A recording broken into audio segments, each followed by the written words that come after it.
365면에 있습니다. 히브리서 11장 11절부터 12절. 히브리서를 읽고 난 다음에 창세기를 또 읽도록 하겠습니다. 일단 히브리서 11장 11절부터 12절 찾으시기 바랍니다. 신약성경 360. 제가 깜빡했는데 제 옆에 있는 이 꽃은 우리 정수옥 권사님께서 기증해 주셨습니다. 그러니까 감사해. 박수 한번 드리도록 하겠습니다.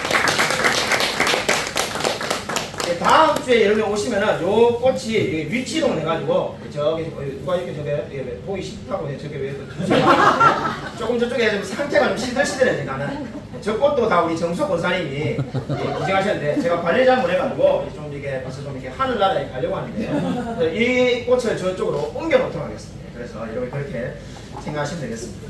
기증해 주셔서 감사를 드립니다. 히브리서 11장 11절부터 12절 같이 짧기 때문에 한 목소리 한번 읽겠습니다. 신약성경 365면에 있습니다. 믿음으로 사라 자신도 나이가 많아 간사하였으나 잉태할 수 있는 힘을 얻었으니 이는 약속하신 이를 미쁘신 줄 알았습니다. 이러므로 죽은 자와 같은 한 사람으로 말미암아 하늘의 허다한 별과 또 해변의 무수한 모래와 같이 많은 후손이 생육하였느니라. 아멘. 창세기 18장 10절부터 15절 한 구절 더 찾아보겠습니다. 창세기 18장 10절부터 15절입니다.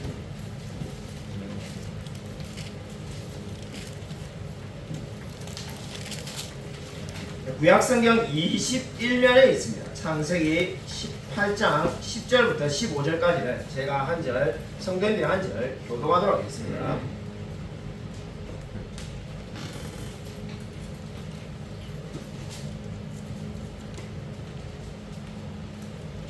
창세기 18장 10절부터 15절까지 제가 한절 성도님 한절 교독하겠습니다. 그가 이르시되 내년 이맘때 내가 반드시 내게로 돌아오리니 내 안에 사라에게 아들이 있으리라 하시니 사라가 그 뒤 장막문에서 들었더라.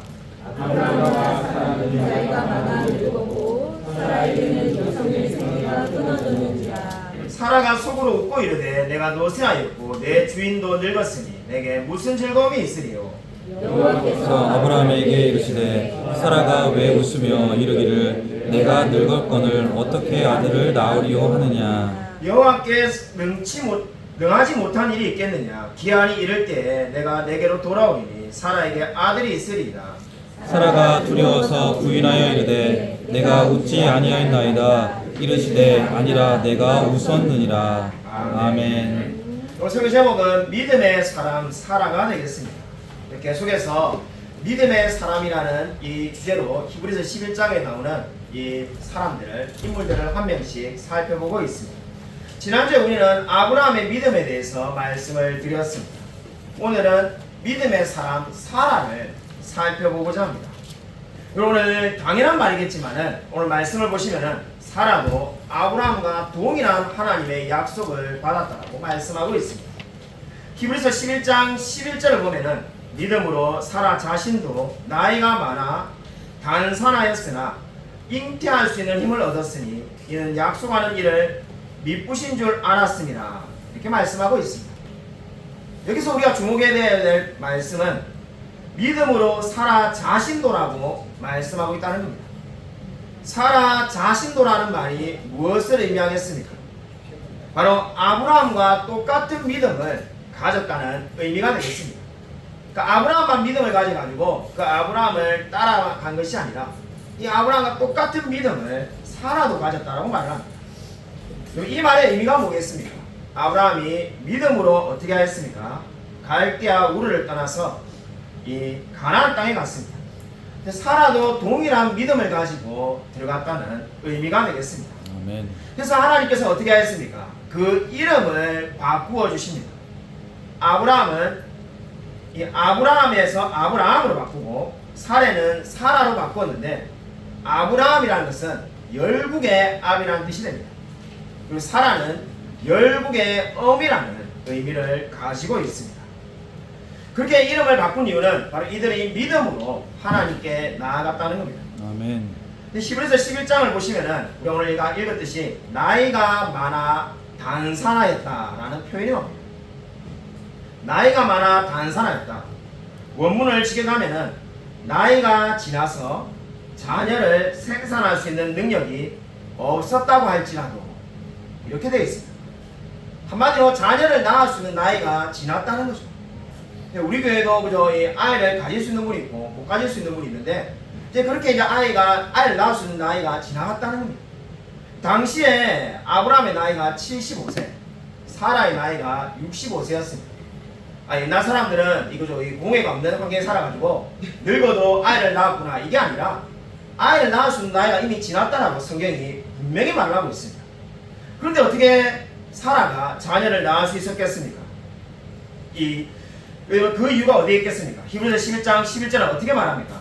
아이를 낳을 수 없는데 약속하신 이를 미쁘신 줄 알았다라고 분명히 말하고 있습니다. 그러니까 하나님께서 미쁘신 줄 믿고 나아갔더니 아이를 낳을 수 없는 몸을 가진 사라가 아이를 잉태하게 되었다는 겁니다. 아멘. 여러분, 미쁘다는 말이 무슨 의미를 가지고 있습니까? 프린트본에 제가 다 적어놨습니다. 믿을만하다는 뜻을 가지고 있습니다. 하나님이 미쁘신 줄 안다는 것은 하나님은 믿을 수 있는 분이라는 뜻입니다. 그리고 알미라는 것은 그렇게 생각하고 간주하였다는 겁니다. 그러니까 하나님은 믿을 수 있는 분이라는 것을 믿고 나는 비록 아이를 가질 수 없는 몸을 가졌지만은 하나님을 믿기 때문에 아이를 낳을 수 있다고 믿고 나아갔더니 자녀가 생겼다는 말이 되겠습니다. 아멘. 여러분, 이 믿음 이것이 무엇을 말합니까? 내가 아이를 낳을 수 없으면 하나님의 말씀을 믿고 나아가는 것, 이것을 성경은 믿음이라고 말씀하고 있습니다. 여러분, 지난주에 우리가 살펴봤던 아브라함은 어떤 내용을 담고 있었습니까? 땅 한 평 없는데, 가나안 땅이 어딘지도 몰랐는데 가나안에 갔는데 거기에 땅 한 평도 없지만은 가나안 땅 전체를 주실 거라는 약속을 믿었습니다. 그리고 하나님께서 정말로 가나안 땅을 약속으로 주셨습니다. 아멘. 근데 동일하게 지금 사라도 어떻습니까? 아이를 낳을 수 없는 몸인데 아이를 주실 거라는 약속을 믿고 나아갔더니 자녀가 생겼습니다. 아멘. 이 두 이야기의 공통점이 뭡니까? 사라의 이야기와 아브라함 이야기의 공통점은 불가능한 것을 믿었더니 하나님께서 가능케 하셨다는 겁니다. 아멘. 여러분, 믿음이란 것이 무엇입니까?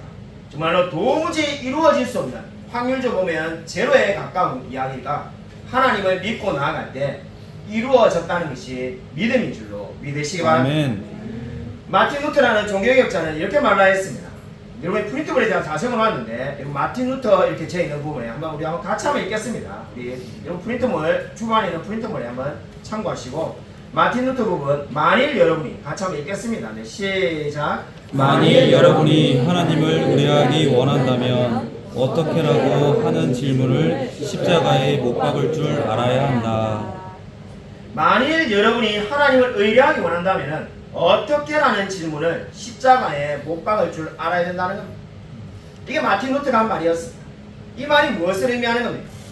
정말로 가나안 땅에 내가 가보지도 않았는데 거기에 한 평의 땅도 없는데 심지어 가보니 그 땅이 빈 땅이면 몰라도 이미 거기에 살고 있는 사람이 있는데 그 땅이 어떻게 내 것으로 될 수 있을까? 이게 바로 어떻게죠? 그러한 생각을 어떻게 하라는 겁니까? 십자가에 못 박을 줄 알아야 된다는 겁니다. 아멘. 이런 사라도 마찬가지입니다. 내가 아이를 낳을 수가 없는데 어떻게 아이를 가질 수가 있겠는가? 이게 어떻게 내가 아이를 가질 수가 있겠는가? 근데 그 질문을 어떻게 하라는 겁니까? 하나님의 말씀을 믿고 십자가에 못 박을 줄 알아야 된다는 겁니다. 아멘. 그리고 믿음이 무엇입니까? 없는 것을 있는 것으로 부르시는 겁니다. 아멘. 그리고 로마서 4장 17절, 우리 교회가 처음에 생겼을 때 첫해 우리 그 교회 표가 바로 그것이었는데, 없는 것을 있는 것으로 부르시는 하나님. 하나님이 어떻게 역사하십니까? 없는 것을 있는 것으로 부르신다는 거죠. 아멘. 여러분, 우리가 예를 들면 10억 있는데 그 돈을 더 늘려가지고 11억을 만들고 12억을 만들고, 그걸 누가 못하겠습니까? 근데 그것이 아니라 하나님 어떻게 한다는 겁니까? 없는 것을 있는 것으로 부르신다는 거죠. 아멘. 없는 것을 있는 것으로 부르신다는 것은 한마디로 무에서 유를 창조하신다는 겁니다. 아멘. 왜 하나님이 그렇게 하십니까? 하나님이 그렇게 하시는 이유는 바로 데살로니가전서 5장 24절이 말씀하신 것처럼 너희를 부르신 이는 미쁘시니 그가 또한 이루시느니라. 아멘. 하나님께서 미쁘시기 때문에 그 모든 일을 이루신다는 것을 하나님께서 직접 보여주시는 겁니다. 아멘. 우리가 할 수 있는 일만을 우리가 다 한다면은 아마 우리가 대단하기 때문에 다 했구나. 내가 능력이 있으니까 다 했구나. 이렇게 오해하기 쉽습니다. 그러나 우리가 할 수 없는 일을 하나님께서 이루시면 어떻게 됩니까? 하나님께서 이 모든 일을 이루셨구나. 그래서 하나님께 감사하며 찬양하며 나아갈 수밖에 없습니다. 그것이 바로 무엇입니까? 오늘 이 사라의 믿음이 보여주는 바입니다. 도무지 아이를 낳을 수 없지만 아이를 낳게 하심으로 하나님을 높이며 찬양하게 만드시는 줄로 믿으시기 바랍니다. 아멘. 이번 지난주에 이 주중에 제가 아는 오랫동안 알고 있는 한 목사님, 후배 목사님이 우리 교회에 찾아왔습니다. 찾아와서 한 5시간 정도 이야기하고 갔는데 저는 오랜만에 우리 교회를 오셔가지고 놀라시더라고요. 가만히 생각해보니까 오래전에 우리 교회를 오셔가지고 우리 교회에 이게 책상이 왜 이렇게 많이 늘어났냐면서 걸상이 왜 이렇게 많이 늘어났냐면서 놀라시는 거예요. 그래서 우리 교회가 이렇게 이제 장로님도 곧 이제 가을에 임지씨가 할 거라니까는 더 놀래가지고 아마 우리 목사님이 우리 교회 성도님이 몇 명 안 될 때 오셨다가 이제 오랜만에 오신 거예요. 그래서 이야기를 듣다가는 깜짝 놀라셨는데 저는 이제 그냥 뭐 재미삼아 한번 시간이 되셔서 놀러 오신 줄 알았는데 그 목사님께서 이제 고민이 있어가지고 상담을 하러 오셨어요. 무슨 고민이냐니까는 목사님이 지금 현재는 이제 협동 목사님으로 이 다른 어느 교회 타교단에 사역을 하고 있고 주중에는 아무 일도 안 하고 계신데 자기가 고민이 있다는 거예요. 그래서 무슨 일이 최근에 있었는지 말을 해보라니까는 자기 교회 담임 목사님이 교회가 한 60명 정도 모이는데 다 청년들만 있다고. 다 20대 청년들, 대학생만 있는 교회인데 그렇게 이제 체계를 개척한 거죠. 예, 그렇게 이제 이런 교회에서 협동 목사님 하시는데 자기도 몰랐는데 목사님이 어느 날 보니까 휴가를 가셨다. 그런 거 같다 이랬는데 주일이 되면은 이 본인한테 설교를 이렇게 맡기실 줄 알았는데 그게 아니라 청년인 중에 한 명이 나와가지고 설교를 하더라고요. 그리고는 그 청년이 이 주중에 수요일에는 누가 설교하고 금요일에 누가 설교한다 이렇게 말해가지고 깜짝 놀랐다. 그래서 이게 무슨 의미입니까? 왜 나에게 설교를 맡기지 않을까? 그래서 저한테 고민해서 이제 다른 분들하고도 상담을 하다가 그분이 이제 말에 의하면은 제가 판단력이 굉장히 빠르기 때문에 저한테 이렇게 이제 와서 상담하려고 왔다는 거예요. 자, 듣자마자 당장 교회 가면은 그만두라고 제가 말해줬어요. 목사님이 그만두라고 말하고 싶은데 그만두라고 말하면은 제가 나쁜 사람이 되니까는 그만두라고 신호를 보내는 거예요. 그래서 우리 교회에도 협동 목사님 계신데 제가 휴가 때 당연히 협동 목사님이 설교했고 만약에 정말 내가 강사 목사님을 부르고 싶었다면은 미리 양해를 구해가지고 죄송하지만은 이번에는 강사 목사님 오셔야 되겠습니다. 이렇게 했을까? 그뿐만 아니라 내가 휴가 기간에 우리 이 정지영 목사님께서 그냥 알아서 사람들 중고등학생과 교인들을 데리고 16명을 데리고 미군어 연구에도 탐방하고 합신도 가고 선교사님 묘지도 가고 뭐 이렇게 사역을 다 맡기는 게 믿고 맡기는 거지 그 어떠한 일도 안 맡기려고 하고 원래 또 계획했던 게 있는데 일본 선교 계획했었는데 취소시켜버리고 뭐 이러한 이야기를 다 들어보니까 뭐 더 많은 이야기가 있습니다만은 할 것 없이 빨리 그만두라는 거기 때문에 그만둬야 된다. 자 이렇게 말하니까 무슨 미련이 있는지 막 이렇게 막 아쉬워한다. 그래서 제가 아쉬워할 필요가 전혀 없고 특히나 그 목사님을 미워할 필요도 없고 이 세상에 우연이 없는데 우리는 왜 그분이 갑자기 그렇게 사이가 좋았는데 미워하는지 아마 뭐 우리가 알지 못하지만은 하나님이 원래 그렇게 역사하셔서 또 다른 일을 하도록 만드시는 거라고 제가 말을 해주었습니다. 세상에 우연한 일은 아무것도 없고 우리가 직장생활에도 갑자기 나를 좋아하던 과장이나 부장이나 상무가 나를 미워하면은 거기에 또 하나님의 뜻이 섭리가 있는 거죠. 그래서 하나님이 얼마든지 그 사람을 너를 좋아할 수 있게 할 수 있는데 왜 그런 일이 벌어지겠는가? 이제 거기를 떠나서 또 다른 곳으로 마치 아브라함이 그죠? 본토 친척 아비 집을 떠나는 것처럼 또 다른 곳으로 이제 보내시는 거다. 자 이렇게 말을 해주었습니다. 그러니까 이제 솔직하게 이제 그 다음에 이야기를 하는데 거기를 떠나면은 갈 데가 없다는 거예요. 그래서 이제 솔직한 말이죠. 이 나이가 이제 많으니까 저보다 몇 살인데 사실 떠나면은 더 이상 할 게 없어요.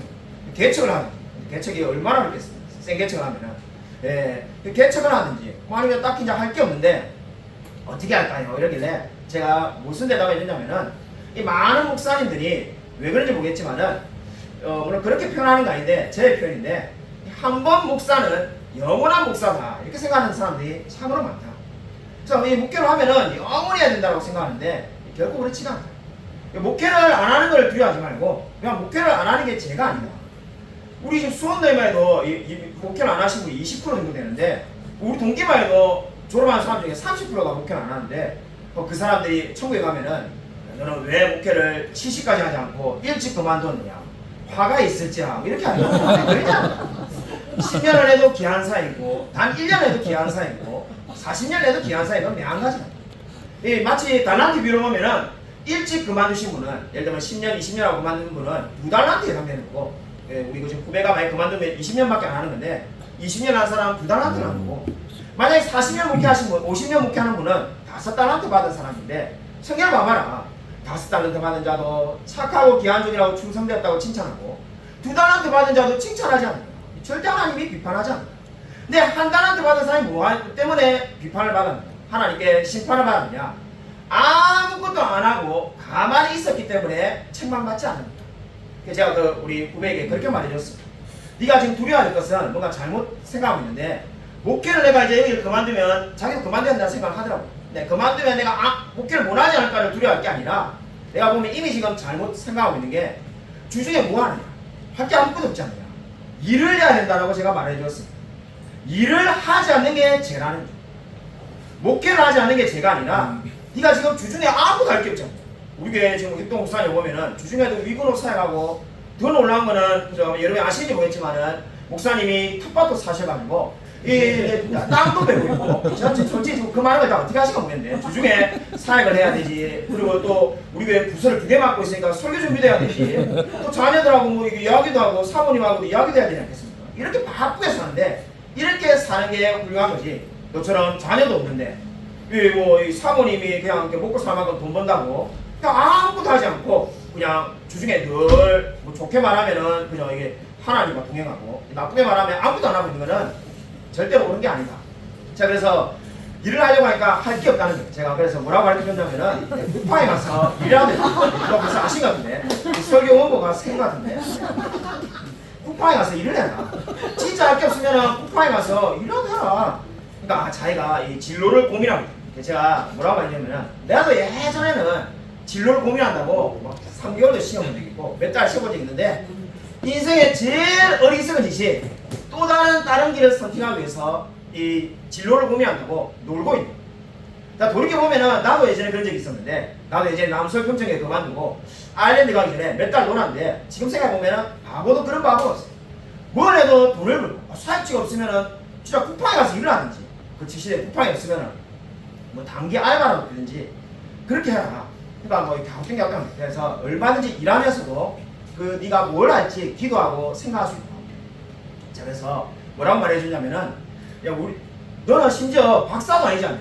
나는 그저 제가 박사 과정을 수료하고 학위만 없는데, 제 친구 목사님 중에 저보다 5살 많은 목사님은 아세아 연합신학대학 박사님인데 목회가 안 되니까, 성도 한 명도 없으니까 지금 뭐 하고 계시냐면은 양중을 하고 있다. 양중이 뭐냐 물어보네. 나도 양중이 뭔지 몰랐는데, 양중이라는 게 케이블 이 선을 한마디로 녹아가지고 그 선을 막 나르면은 하루에 일당이 15만 원이고 10권이 3장 주준다.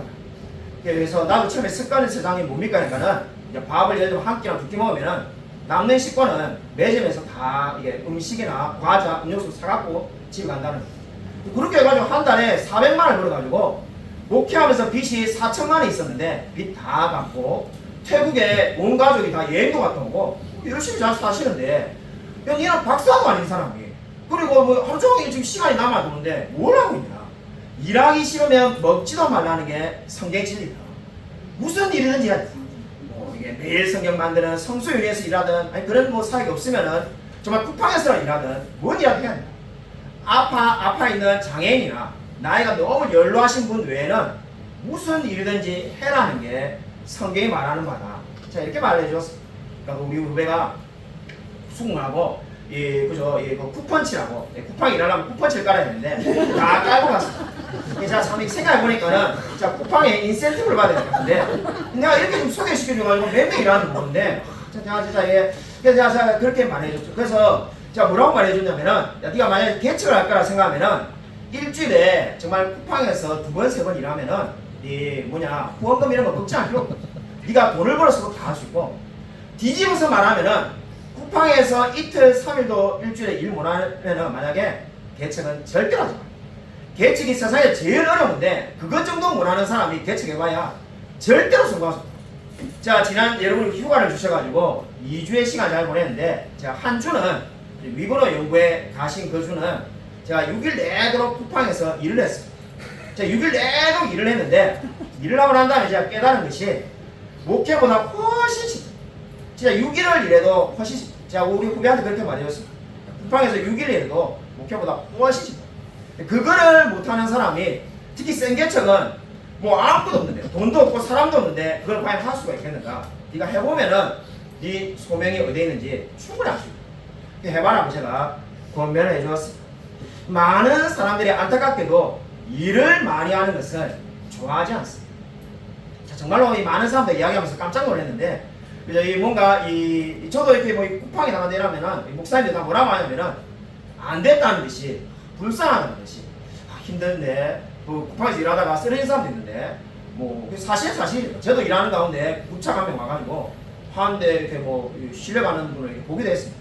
근데 뭐 그런 이야기만 계속 하는 거예요. 정말로 이 참으로 열심히 일하지 않으려는 풍토가 우리 주위에 많이 있다는 생각이 되었습니다. 제가 우리 후배에게도 그런 말했는데 내가 쿠팡에 가서 누구를 만나는지 아느냐. 좀 이야기하면 끝도 없이 이야기할 수 있는데 한 사람만 이야기해 줍니다. 내가 삼성 반도체 여기 평택에 협력업체 사장님을 만났는데 중소기업 직원은 수십 년 됐고 있는 사장님이 거기 일하러 오셨어요. 여기 왜 일하러 오셨냐니까 그분이 그렇게 자기 속을 있는 걸 나눠주게 된 이유가 제가 막 이야기를 하다가 제가 진주에 경상대를 졸업했다니까 그분이 진주 사람이에요. 고향 동물을 만났다고 기분이 좋아가지고 막 오만 속에 있는 이야기가 다 나오는 거예요. 근데 그분이 삼성이 최근에 어려우니까 이 뭡니까 이 오더가 이 주문이 적게 점점 줄어드니까는 사업이 어려워. 근데 어려워서 사업을 다각화하려고 통영에 또 다른 일을 하나 벌렸는데 이제 뭐 한 달 정도 이렇게 텀이 있으니까 이제 그래서 삼성 일도 계속하고 여기도 하는데 한 달 정도 이렇게 텀이 생겼어요. 그걸 뭘 할까? 처음에 여행을 갈까? 이러다가 그분이 쿠팡에 가서 일해보자 해가지고 일하러 간다니까 이 가족들이 다 말리면서 평생에 그분이 정말 군대에서 무거운 거 들고 말면은 무거운 거 들어본 적이 없대요. 평생 대기업 다니고 사장으로 살아서 한 번도 무거운 거 든 적이 없는 사람이 어떻게 들겠느냐? 못 해야 될 거다. 이분이 자기가 정말로 해내고 난 다음에 너무 뿌듯하고 너무 기분이 좋다는 거예요. 뭐 20일 일해봐야 200만 원 버는데 뭐 200만 원이 그분에게 뭐 큰 돈이겠습니까? 근데 자기가 그게 너무 좋았고 자기 친구들에게도 기회가 나면은 그 사장님들에게 가봐라고 말했다는 거예요. 그래서 사장님도 그렇게 열심히 사는데 니는 단지 아내가 돈을 잘 번다는 이유로 아무것도 주중에 하지 않는 것은 결코 성경이 말하는 삶이 아니다. 성경은 무슨 일에든지 최선을 다하고 열심히 살라고 말한다. 아멘. 이렇게 말을 하면은 많은 사람들이 안타깝게도 믿음은 아무것도 안 하는 걸 믿음이라고 오해하는 분들이 얼마나 많은지 모릅니다. 우리 새벽기도 나오신 분들은 다 들었을 건데 여러분 이 예레미야를 지금 우리가 큐티를 하고 있습니다. 예레미야 51장 63절에 어떻게 말을 합니까? 여러분 예레미야가 스라야에게 하나님의 말씀을 주는데 바벨론이 멸망당할 거라는데 바벨론이 멸망당할 거라는 것을 말씀을 줍니다. 스라야도 믿고 예레미야도 믿습니다. 그럼 아무것도 안 하고 가만히 있으면 이제 멸망이 되는 건가? 그게 아니라 어떻게 하라는 겁니까? 스라야에게 책을 돌에 메어가지고 유브라데 강에 가서 던지라고 명령하지 않습니다. 예레미야 51장 63절에 분명히 그렇게 말하고 있습니다. 바벨론이 분명히 멸망할 건데 그럼 너는 뭘 하는가? 책을 돌에 메어가지고 가서 유브라데 강에 던지라는 겁니다. 아멘. 이 이야기가 무엇을 말하는 겁니까? 믿음은 아무것도 하지 않는 것이 믿음이 아닙니다. 나 이제 하나님 믿으니까 하나님 나를 다 책임져주고 먹고 살게 해줄 거고 나를 이제 좋은 신앙인으로 바울 같은 신앙인으로 만들어주겠지. 믿습니다. 아멘. 나는 아무것도 안 하겠습니다. 이게 신앙이 아닙니다. 정말 하나님을 믿는다면 나는 나의 역할을 내가 감당해야 될 사역을 최선을 다해서 하는 겁니다. 아멘. 그게 바로 예레미야가 스라야에게 뭐라고 합니까? 어떤 일이 있어도 너는 책을 돌에 메어가지고 유브라데 강에 가서 던지라는 겁니다. 그게 바로 뭡니까? 그에게 주어진 사명인 거죠. 아멘. 저와 여러분도 마찬가지입니다. 우리에게 각자의 사명이 있습니다. 아멘. 여러분, 고사님 들어오셔서 앉으셔도 됩니다. 여러분, 방해 안 됩니다. 그래서 앉으셔도 되고. 그래서 저와 여러분도 마찬가지입니다. 아무것도 하지 않는 것이 결코 훌륭한 삶이 아닙니다. 정말 우리 시대 너무나 안타까운 것은 워라벨이다 이래가지고 40에 은퇴해가지고 평생을 그저 그냥 크루즈나 타고 다니고 나는 이제 죽을 때까지 아무것도 하지 않는다는 것을 무슨 자랑으로 생각합니다. 그걸 목표로 사는 사람이 얼마나 많은지 모릅니다. 그리고 유튜브에 보시면은 검색해 보시면은 90세 미국 할아버지 월마트 이렇게 한번 쳐보십시오. 90세 미국의 월마트에 일하는 할아버지가 90세인데 카트, 그죠? 우리 홈플러스 가면 카트 있잖아요. 막 끌고 다녀요. 그 동영상이 몇 분짜리가 있는데 저는 그 댓글 보고 놀랬던 것이 할아버지가 일하는 거 안 놀랬고 외국에 있는 분들 많으니까요. 근데 우리나라 사람들이 뭐라고 반응을 보이냐면은 안 된다. 아니 어떻게 저렇게 불쌍하게 90세 일을 해야 되냐. 진짜 불쌍하다. 노예다. 뭐 이런 반응들이 막 쫙 있습니다. 일을 하는 거는 너무 안 됐다고 생각합니다. 그래서 저는 두 가지 면에서 부러웠던 것이 90세에 건강해서 일할 수 있다는 게 얼마나 부럽습니다. 아멘. 솔직히 90세에 살아있는 것도 부러운데, 그죠? 정말 저렇게까지 사수일지도 모르는데, 우리 아버지 고작 70세에 돌아가셨는데, 그래서 90세까지, 우리 집안에 90세까지 산 사람도 없는데, 90세까지 살고 있고, 특히 일을 하는 게 부럽고, 두 번째 부러운 것은 90세에도 일할 수 있는 기회를 주잖아요. 우리나라에 홈플러스에 90세가 일하는 분이 어디 있습니까? 아무도 없는데, 90세 일할 수 있는 기회를 주잖아요. 근데 거기에 대해서 부정적인 댓글이 수백 개가 달려있어요. 불쌍하다, 불쌍하다. 어떻게 저렇게 불쌍하게 살고 있냐. 자, 정말로 보면서 어떻게 사람들이 일을 하는 것을 경시할까라는 생각을 하게 되었습니다. 여러분, 믿음이 뭡니까? 믿음을 가진다는 것은 아무것도 하지 않는 것이 아니라 저와 여러분이 하나님이 주신 은혜 안에서 최선을 다해서 살아가는 것임을 믿으시길 바랍니다. 아멘. 오늘 두 번째를 보시면은 그러면 어떻게 살아는 이러한 믿음을 가지게 되었을까요? 창세기, 우리가 이미 읽은 창세기 18장 10절부터 15절은 무엇을 말하고 있습니까? 하나님의 천사가 소돔과 고모라를 심판하러 가고 있었습니다. 소돔과 고모라를 심판하러 가는 이 천사가 아브라함을 기억해서 아브라함의 집에 잠시 머물렀습니다. 근데 머물면서 이 천사가 뭐라 말합니까? 아들이 내년에 있을 거다 이렇게 말합니다. 이미 우리가 지금 설교 말씀을 나눈 것처럼 사라가 약속의 말씀을 다 들었습니다. 그러면 정답은 뭐겠습니까? 아멘! 이렇게 여러분같이 지금 말을 해야 되는데 사라는 어떻게 반응을 보입니까? 12절에 사라가 웃고 이르되 내가 노쇠하였고 주인도 늙었으니 내게 무슨 즐거움이 있으리요. 한마디로 나도 늙었고 아브라함도 늙었는데 무슨 애가 생기겠습니까? 아니 분명히 하나님의 말씀을 믿는다고 했는데 이제 와서 어떻게 합니까? 하나님의 말씀을 비웃고 있습니다. 이 말씀이 무엇을 의미할까요? 원래 하나님의 말씀을 듣고 믿었지 않습니까? 그러면은 계속해서 아멘 해야 되는데 왜 그러지 못했을까요? 여러분 저는 이 창세기를 오늘 우리가 찾아본 이유는 창세기에 있는 이 사라의 반응이야말로 저와 여러분에게 얼마나 큰 위로를 주는지 모릅니다. 왜냐하면 저와 여러분도 우리 하나님의 말씀을 들을 때 지금 여러분이 방금 아멘이라고 크게 대답했지만은 때때로 의심하고 좌절하고 넘어질 때가 얼마나 많은지 모릅니다. 우리가 정말 하나님의 말씀 믿는다고 하지만은 막상 어려움이 닥치면은 그 말씀을 계속해서 믿지 못할 때가 있습니다. 사라도 마찬가지였습니다. 근데 하나님께서 어떻게 했습니까?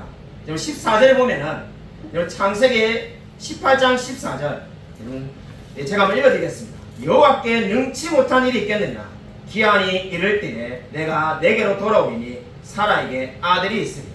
아멘. 왜 못 믿냐라고 하나님이 책망하면서 이제 그러면 그 기회를 그 말씀을 빼앗겠다라고 말하는 것이 아니라 다시 한 번 더 확신을 주시고 있습니다. 아멘. 이 이야기가 무엇을 보여줍니까? 저와 여러분도 마찬가지입니다. 하나님이 우리에게 말씀하시고 저와 여러분이 믿지 못할 때 하나님이 포기하시는 것이 아니라 계속해서 우리를 설득하시고 설득하시는 분이 하나님이시라고 오늘 성경은 말씀하고 있습니다. 아멘. 때때로 저와 여러분도 사라와 같이 믿음이 연약해서 흔들릴 때가 있습니다.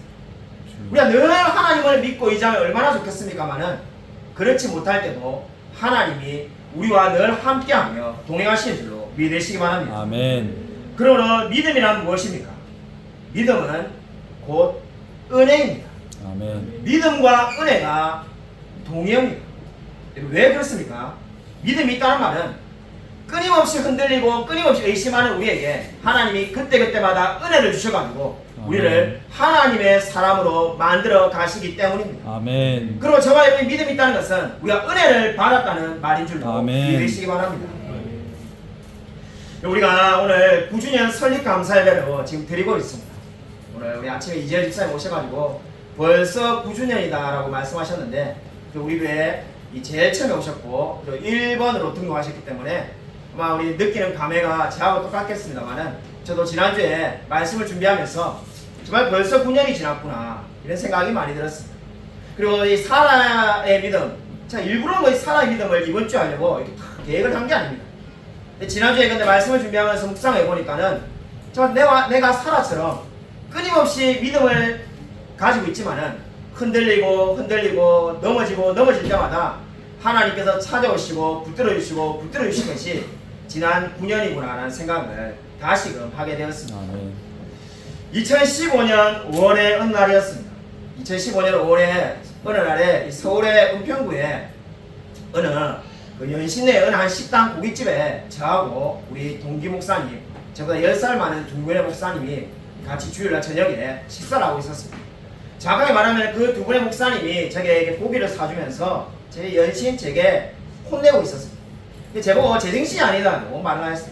왜냐하면은 제가 이제 향남이라는 곳에 개척을 하러 갔는데 저는 향남에 살아본 적도 없고 향남을 우연히 한번 지나가 본 적 그거 한 번밖에 없는데 거기에 가서 개척을 하겠다고 하니까 돈도 없고 개척 멤버도 없는데 이거 어떻게 하려고 하냐면서 자살행위라면서 불과 아마 몇 년 지나면 목회를 안 하게 될 거다. 밥을 굶게 될 거라면서 이 두 분의 목사님이 제게 계속 뭐라면서 성토하였습니다. 그러는 가운데 이 갑자기 전화벨이 울렸는데 서울의 영광교회 이 장로님 중 한 분이 전화를 하시면서 방금 당회가 끝났는데 우리 김성실 목사님에게 우리가 2년간 매달 50만 원씩 후원을 하고 1000만 원을 이 교회를 이제 만약에 상가를 빌리면은 거기에 이 보증금으로 쓰라고 주시겠다고 일시불로 그렇게 결정했다는 겁니다. 그래서 기적이 일어나서 이 영광교회 역사 수십 년 역사에 단 한 번도 분리 개척을 한 적은 당연히 없고 그 누구도 개척한다고 해서 물질을 보내준 적도 한 번도 없는데 처음으로 그렇게 결정을 하게 됐다는 거예요. 기적이 일어나서 가지고 개척을 하게 되었습니다. 그래서 2015년 6월에 서울에서 내려오게 되었습니다. 6월에 며칠 안 내려온지 잘 모르겠지만 6월 중순에 어느 날 가족하고 내려올 때 자신감이 충만하지는 않았지만은 솔직히 두렵지도 않았습니다. 이제 돈을 지원해 주신다니까 와서 한번 열심히 한번 해보자. 나 젊은데. 그래서 내려왔는데 하루가 지나가지고 그 다음 날이 되었는데 정말로 두려움에 가득 차게 되었습니다. 두려움이라는 말도 사실 부족하고 그냥 공포에 사실 휩싸여가지고 밤에 잠을 정말 한숨도 못 잤습니다.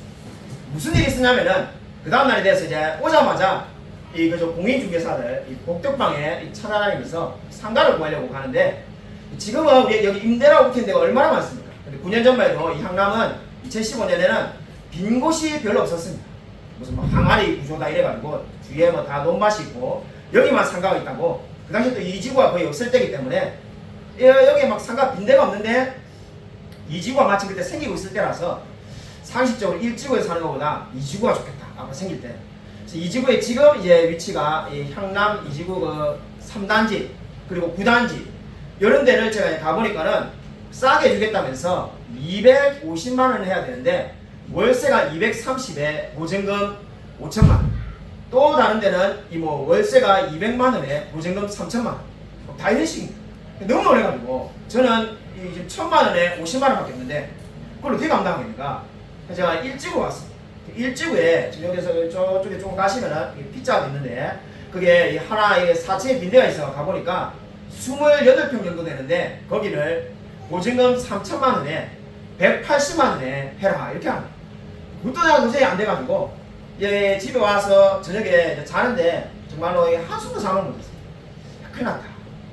이 서울에서 지금 개척하러 가고 돈을 벌써 보내가지고 돈이 통장에 1000만 원 입금돼 있고 이제 한 달에 매달 50만 원 준다는 돈도 벌써 입금이 되는데 내가 아무것도 안 하면은 사기꾼이 될 건데 하려니까 할 방법이 없는데 돈이 없는데 이거 어떻게 하는가? 진짜 잠이 안 와요. 정말 근심이 돼가지고 안만길 목사님, 작년에 우리 임식 때 설교하고 오셨던 목사님 기억하실 겁니다. 퉁치가 오신 은퇴하셨는데 목사님께 찾아가서 죄송하다고 말하고 없던 일로 하자고 물려야 되는가. 밤에 이제 그래 고민하니까는 뭐 물린다는 게 말이 안 되겠더라고요. 그래서 이거 그것도 안 되고 이거 어떻게 해야 되는가. 그 다음날 정말로 아침에 눈을 떠가지고 그 당시에 우리 예림이가 유치원을 다닐 텐데 발 안에 콘 어린이집에 애를 보내주고 난 다음에 걸어오는데 진짜 사는 게 죽는 것만큼 괴로울 정도로 정말 힘이 없었어요. 이거 어떻게 해야 돼? 도저히 뭐 이거 어떻게 할 수가 없구나. 그래서 그때 그래도 일단은 뭐 한번 들어가보자 이래가지고 우미린 앞에 지금은 주인이 바뀌셨던데 우민 앞에 공인중개사에 그게 왜 들어가는지 모르겠지만 거기 한번 들어가 봤습니다.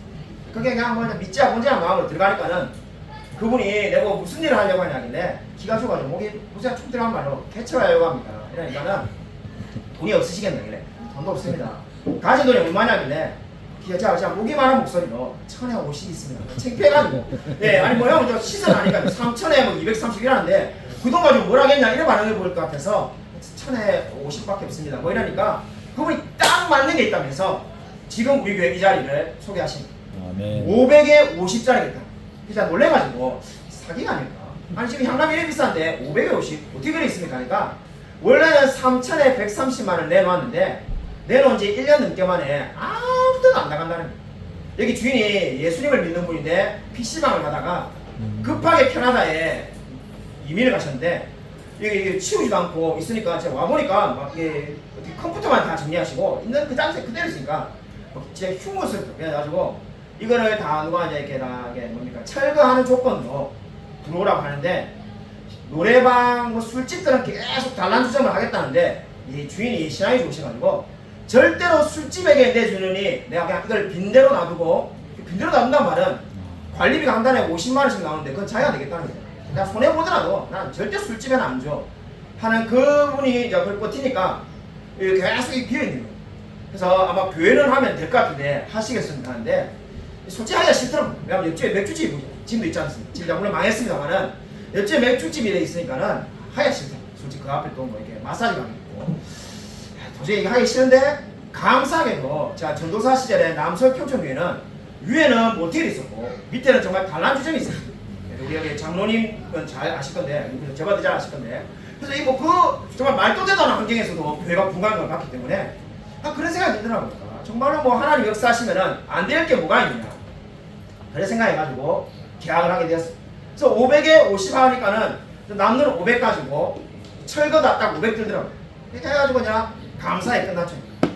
이게 이제 여기 끝나고 나니까 한 시름 들었는데 또 다른 고민이 생긴 것이 철거는 말 그대로 철거만 해도 아니고 여기에 이런 게 돌 이런 게 다 흩어져 있고 그냥 이제 정리만 돼 있지 앉아서 예배 드릴 수 없는 먼지가 가득한 그런 상황. 그래서 야 이거 어떻게 하냐 인테리어를 해야 되는데 그냥 웬만하면 지금 우리 교회 같은 거 뭐 인테리어 안 해도 이런 예배 드리면 안 되겠습니까 이랬지만 인테리어 안 하면 예배를 드릴 수가 없어요. 인테리어 하나 알아보니까는 제일 뭐 그냥 보통이 우리가 40평입니다. 평당 80만 원씩 해갖고 3,200만 원 더 나요. 그 당시에 제가 퇴직금 받은 거 영광교회에서 그 아내가 퇴직금 받은 거 우리가 1,000만 원이 있었어요. 우리는 1,000만 원을 인테리어 하면은 우리가 내가지고 하겠다 이렇게 마음 먹고 있었는데 아무리 알아봐도 2,700보다 더 싸게 부른 데가 없더라고. 그 2,700도 서울에 아는 지금 영광교회 장로님 계셨는데 그 당시에 저 때문에 예수 믿었다고 생각하는 기독교 학교만에 들어가서 그분이 아는 분을 막 소개해가지고 해준 가격이 2,700. 막 생각하니까 그때부터 또 잠이 안 오고 그래서 이거 완전히 계약을 해놨는데 차라리 계약을 안 했으면라도 이제 계약을 해가지고 뭘 해야 되는데 이거 한국 가서 돈이 없고 이거 어떻게 해야 되는가 생각하니까 막 너무 우울한 거예요. 그래가지고 있는데 그 당시에 우리가 행정초등학교에 앞에 있는 이 그 빌라에 살았는데 우리 빌라 앞에 그런 인테리어가 있는지 몰랐는데 지금 서영 인테리어 지금도 있습니다. 여러분 혹시 집에 이사 가가지고 인테리어 하시게 되면은 확장공사 이런 거 하게 되면은 서영 인테리어 가십시오. 예, 한 번도 홍보 안 했는데 왜냐면 그분이 우리 교회에 생기는데 혁혁한 공헌을 해주셨습니다. 그분이 지금은 교회가 없어졌는데 당시에 바란 사랑의 교회 재정부장이셨는데 거기에 앉아 계시는데 그때 거기가 장사가 너무 잘 돼가지고 그때 이 지구에 모아 엘가가 마침 딱 생길 텐데 모아 엘가의 확장공사 하는 분이 정말로 가게 앞에 줄을 섰어요. 제가 그걸 어떻게 알게 되냐면은 그냥 가다가 원래는 뭘 그게 인테리어 있는 줄 몰랐는데 지나가는데 아니 무슨 가게에 줄이 서 있냐? 저는 무슨 음식점이 아니고 하나 사 먹으려고 봤더만은 아니 인테리어 가게에 무슨 줄을 서 있는 거야. 그만큼 그때 장사를 했는 거야. 그래갖고 문제는 성취했어. 그래가지고 저도 이제 줄을 서가지고 저도 이제 인테리어가 필요하니까 뭐 그 무슨 용기로 줄을 섰는지 지금 생각하면 미쳤는데 예 그냥 줄을 섰니까 그분이 그렇게 말한 거죠. 제가 1,000만 원밖에 없는데 솔직히 인테리어 하면은 3,200에 드는 거 아는데 1,000만 원 해주시면 안 되겠습니까? 제가 그렇게 진짜 말했어요. 그분이 웃으시면서 와 목사님 용기 있으시네요. 저도 예수 믿는데 바란 주사랑 우리가 뭐라는 바란 주사랑 때문에 바란 사랑이 지금 없앴습니다. 바란 사랑이 재정부장인데 자기가 천에는 절대로 못 해주고 자, 곰곰이 있고 계산 때리시는 동안은 1,700에 모든 걸 다 해주겠다. 그러니까 1,700도 1,000만 원이 쌓아지는 거 아니에요. 그래서 계약을 했어. 계약을 해가지고, 근데 그분이 이제 나중에 아는 말인데, 나중에 그분의 여자 동생이 오셔가지고, 그분 여자입니다. 여자신데, 여자 동생이, 친동생이 와가지고, 자기 언니가 두고두고 정말로 후회했다. 지어낸 이야기가 아니라, 내가 그때 미쳤는가. 내가 왜 돌았는가. 원가도 안 되는 거야. 정말 원가가 안 되는 거면 이게, 목수하시는 분이 와가지고는, 제법 그렇게 계약했다고, 믿어지지 않는다라고 말하더라고요. 아마 이제 하나 역사하셔가지고, 원가 이하로 계약을 해가지고, 계약이 체결됐어. 근데 그분이 그때 뭐라고 말했냐면은 정말 우리 교회가 생긴 게 기적인 게 1,700에 자기가 아무 생각이 없이 손해보기 때문에 보니까 자기가 그때 교회를 본 적도 없는데 바로 계약서를 써줬지 않습니까? 믿음으로. 그래서 와서 보니까 근데 이 지금 여러분이 보는 이 LED 등이 너무 많은 거예요. 이 도대체 등이 이게 등이 무려 40개였는데 아니 도대체 등이 왜 이렇게 많냐. 그래서 LED는 그다음 지금 LED가 싸지만은 9년 전에 LED가 엄청나게 비쌌어요. 그래서 LED는 목사님이 사서 오면은 달아만 주겠다. 이렇게 하였어요. 근데 LED 살 돈이 없어요. 기도를 하니까는 예전에 저와 같이 사겠던 이 부장 집사님이 자기가 뭔가 교회 헌금하고 싶은데 뭔가 할 게 없냐는데 이걸 말하니까 그분이 마침 잘 됐다면서 자기가 이거를 공장을 하는 사람 아는데 공장에서 도매가로 사가지고 주면은 그 설치해 준다니까. 그렇게 해서 또 설치가 되고 인테리어도 돈이 적게 들었습니다. 근데 돈이 적게 들지만은 제가 정말로 세상 물정 아무도 모르겠지 가는 게 인테리어 할 때도 정말 감사했던 것이 그 오신 소장님이 예수를 안 믿는데 자기 친형이 개척교를 해서 남의 교회가 이야기할지한테 해가지고 그분이 제가 원하는 거 말해봐라. 원하는 대로 자기 할 수 있는 거 다 들어주겠다 해가지고 지금 여기 뭐 칸 만드는 거 그죠 이렇게 뭐 만드는 이런 거를 제가 시키는 대로 그분이 마치 제가 뭐 그죠 부리는 사람인 것처럼 다 들어줬어요. 자기가 예수 안 믿지만 우리 형 생각나서 너무 마음이 아프다. 아무도 없이 개척한다니까 원하는 거 들어달래 가지고 이 봉사도 엄청나게 감사하게 진행되었습니다. 돌이켜보면 감사한 게 끊임없이 많은 것이 돈이 이제 저는 그렇게만 끝나는 줄 알았는데 첫 주에 우리 아내랑 저랑 우리가 예배를 드릴 때 라면 박스 깔고 예배를 드렸습니다. 인테리어는 깨끗하게 지금보다 더 깨끗하게 좀 깨끗한데 제가 정말로 그저 바보 중에 쌍바보였던 게 이 개척을 하면은 여러분이 강대상이 제일 싼 거를 그 당시에 산 게 150만 원이었어요. 우리 여기 가까이 있는 상시제자교회 차상용상교회 강대상은 가보신 분 있는지 모르겠지만은 무려 800만 원. 가면 좋습니다. 보통 그렇게 돼 있어요. 보통 교회가 강대상이 그 정도 가격합니다. 자, 그런데 그런 걸 전혀 모르고 이 강대상도 사야 되지, 의자도 사야 되지, 사야 될 게 엄청나게 많은 거예요. 생각하니까는 우울한 돈이 한 푼도 없네. 야, 나 저 이미 돈 다 썼는데 우리 퇴직금도 다 쓰고 아내 퇴직금도 다 쓰고 영감께서 주신 돈도 다 썼는데 돈은 한 푼도 없는데 라면 박스 깔고 예배를 드는데 가만히 생각하니까 성도도 없지만 누가 오더라도 어느 세상에 누가 요즘 세상에 원래 우리 교회는 뭐라고 그죠? 예를 들면 여러분이 우리가 지금 건축해가지고 라면 박스 깔고 예배 드리자 해도 다 오실 거예요. 아, 아멘 안 하시네. 예, 아멘 안 하시네. 예, 라면 박스 깔고 예배 드리실 거예요. 예, 우리 예전에 장모님이 예, 그렇게 말씀하셨네요. 뭐 인테리어 못하더라도 건축할 기회가 되면 가져야 되는데 저도 그렇게 생각합니다. 근데 문제는 우리 교회 성도가 아닌 사람이 라면 박스 깔고 예배 드리라 하려고 했는데 누가 하겠습니까? 미쳤다 이거. 생각하니까 첫 번째 예배 드릴 때 첫 설교가 지금 필경대회 들어오실 때 필경대회에 시편 말씀이 첫 설교인데 이야기하는데 막 울었어요. 생각이 너무 갔습니다. 성도도 없는데 돈도 없고 이 뭐 사야 될 걸 생각하니까 막 가슴이 아파요. 이게 진짜 사다가 끝나겠구나 목회가. 막 생각이 너무 아파요. 그때 누군지도 알지도 못하는 사람이 이름도 모르는 분이 100만 원의 헌금을 기적이라기 시작합니다. 그리고 그 다음날 되니까는 또 이름도 알지 못하는 분이 제가 진짜 정말 누군지 모르는 사람이에요. 또 100만 원이 헌금이 들어요. 아멘. 야, 이거 어떻게 된 일인가? 이게 누굴까? 이제 수성을 하니까는 이게 오늘 뭐 이야기하다 보면 벌써 설교 마쳐야 될 시간이 다 왔는데 이 이야기를 하다 보면 오늘 그래서 예배를 언제 끝내야 될지 모르겠어요. 예, 그래서 우리 이게 뭐 이 이야기를 하다 보면은 그저 정말 많습니다만은 예, 한 분 그분만 이야기하면은 그 한 분이 어떻게 왔는지 제가 추적을 했어요. 추적을 하니까는 우리 동생이 그 당시에 서울의 중계충성교회에서 사역할 때인데 수요일에 설교를 하다가 자기도 우리 온 거였던 우리 형이 향남이라는 곳을 개척하는데 뭐 성도도 없고 돈도 없이 개척한다. 이 말 한마디밖에 정말 이 말밖에 안 했어요. 자기도 모르게 마음이 쏟아가지고 그래서 여러분 기도해 주십시오. 이렇게 하고 끝났는데 자기 교구 담당도 아닌 한 이 집사님 원사님도 아니고 평범한 집사님이고 잘 친하지도 않은 분이 설교가 끝나자마자 달려와서는 제가 헌금할 테니까 계좌번호를 달라 했다. 그래가지고 계좌번호 줄 때야 뭐 보나마나 뭐 5만원 10만원 헌금하겠지 이렇게 생각했는데 그분이 100만원을 헌금하셨어요. 그분이 나중에 몇 년이 지나서 우리 교회 밴드 보시면 저하고 같이 와서 사진점이 있는데 그분이 또 이 소개한 분이 또 100만원을 보냈기 때문에 이틀 연속으로 100만원씩 들어온 거죠.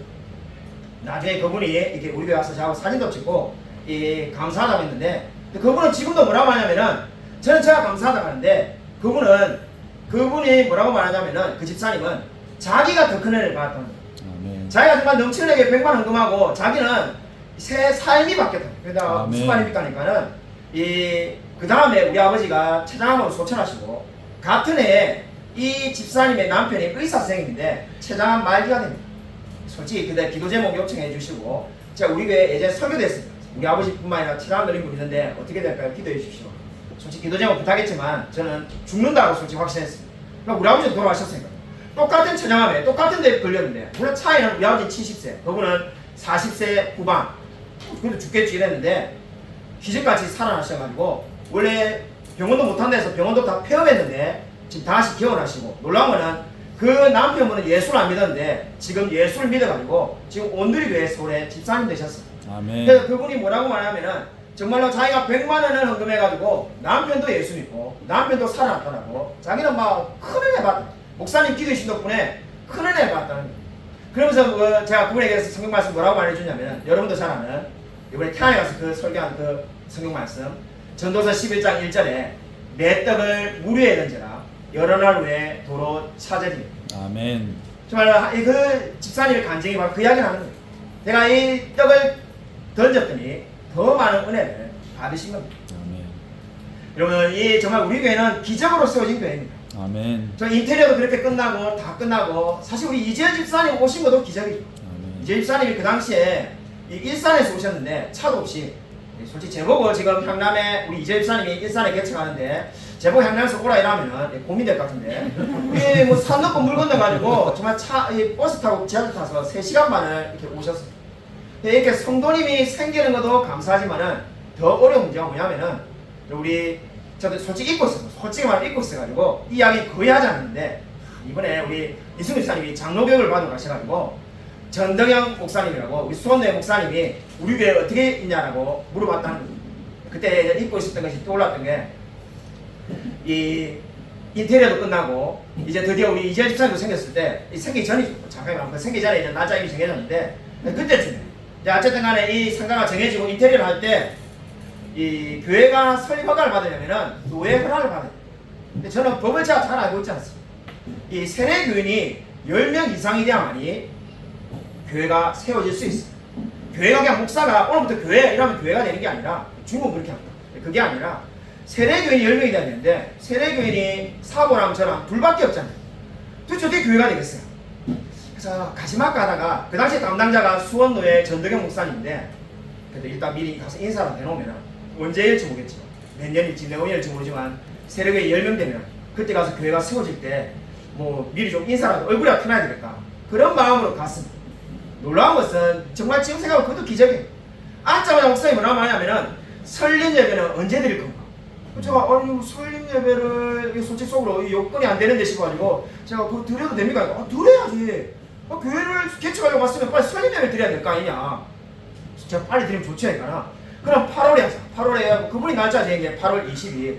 자 그래서 설교는 노회장 목사님 오시고 축도는 이제 안만경 목사님 하시면 되겠네요. 이래가지고 다 정해주신 거예요. 그래가지고 빨리 지인들에게 알려라고 해가지고 그리고 세워지게 됩니다. 그래서 제가 분명히 거짓말한 게 아니라 제가 아무도 없이 개척한다고 분명히 몇 번을 말했는데도 괜찮다. 힘내고 하나님이 사람을 보내주시더라.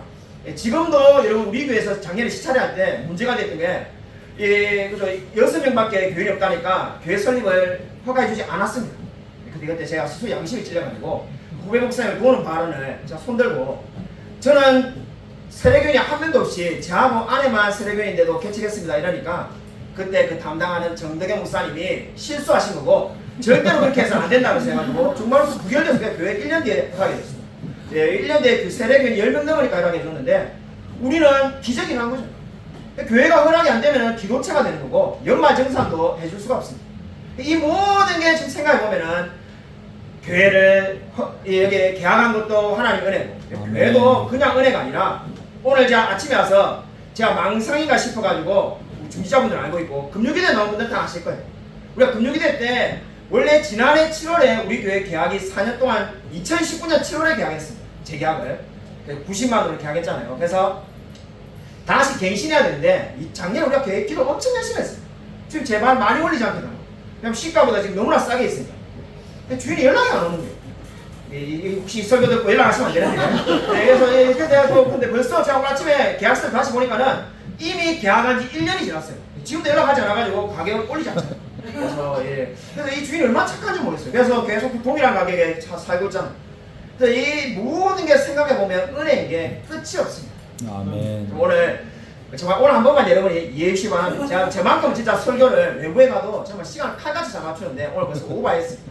오늘 마치 뭐 우리 명절 특집 하듯이 명절 특집 방송 하듯이 오늘 한번 특집 설교도 한번 생각하시고 공유 한번 한다고 생각하시고 오늘만 10분 오버하겠습니다. 그래서 정말 그렇게 계속 이렇게 기적과 기적이 일어나서 세워진 교회가 우리 넘치는 교회입니다. 아멘. 사실 우리 교회 오래 다니신 분들은 이야기를 다 합니다. 이재현 집사님 아마 몇 번을 들었을 거고 우리 이계희 장로님도 여러 번 들었어요. 근데 아무튼 최근에 오신 분들은 그래도 우리 교회가 어떻게 세워졌는지 알아야 하지 않겠습니까?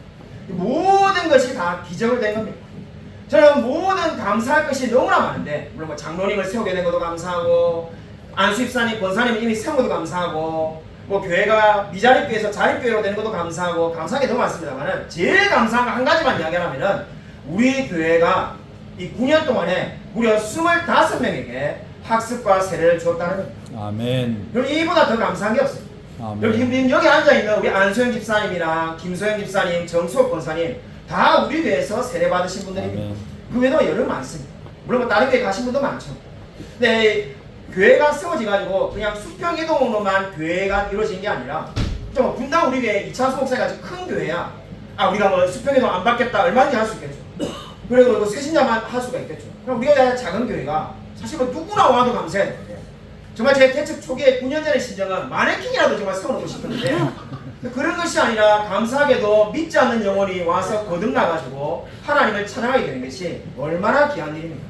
여러분 저와 여러분이 바로 정말 이 놀라운 하나님의 사역에 부르심을 받은 줄로 믿으시기 바랍니다. 아멘. 여러분 참 정말 감사할 일이 너무나 많습니다. 여러분 오늘 설교 말씀을 맺고자 합니다. 믿음이란 무엇인가? 자기 자신을 바라보는 것도 아니고 자신의 상황을 바라보는 것도 아니며 믿음은 하나님을 바라보는 겁니다. 아멘. 믿음은 나 자신을 바라보는 것도 아니고 자신의 상황을 바라보는 것도 아니고 하나님을 바라보는 것이 믿음인 줄 믿으시기 바랍니다. 아멘. 여러분 사라가 아이를 낳지 못하는 상황에서도 정말 하나님을 의지함으로써 정말 믿음으로 자녀를 낳은 것처럼 저와 여러분도 하나님을 의지함으로써 정말 우리의 삶에서 승리하고 또 우리 교회를 위해서 늘 헌신하며 살아가는 저와 우리 모든 성도님이 되시기를 주님의 이름으로 간절히 축원드립니다. 아멘. 하나님 아버지 감사를 드립니다. 정말 하나님께서 함께 하셔서 지난 9년간 우리 넘치는 교회를 축복하여 주심을 감사를 드립니다. 아멘. 정말 아무것도 없는 곳에서 정말 없는 것을 있는 것으로 부르시는 그 하나님께서 우리를 이렇게 만들어 주시며 교회를 세워나가게 하여 주셨음을 감사를 드립니다. 아멘. 그래서 날마다 하나님의 은혜에 감사하며 영광 돌리며 살아갈 수 있도록 하나님 축복하여 주시옵소서. 아멘. 정말 주님 우리가 단지 우리 교회를 위해서 정말 그저 교회 출석만 하는 것이 아니라 내가 정말 하나님의 말씀을 들고 복음을 전하며 기도하며 나아갈 수 있도록 하나님 은혜 베풀어 주셔서 아멘. 지난 9년간 하나님께서 함께 하신 것처럼 앞으로의 5년 10년에도 하나님께서 역사에 주실 줄 믿사오며 살아계신 예수 그리스도 이름으로 간절히 기도드립니다. 아멘. 여러분 시간이 많이 지났지만은 여러분 다 일어나셔서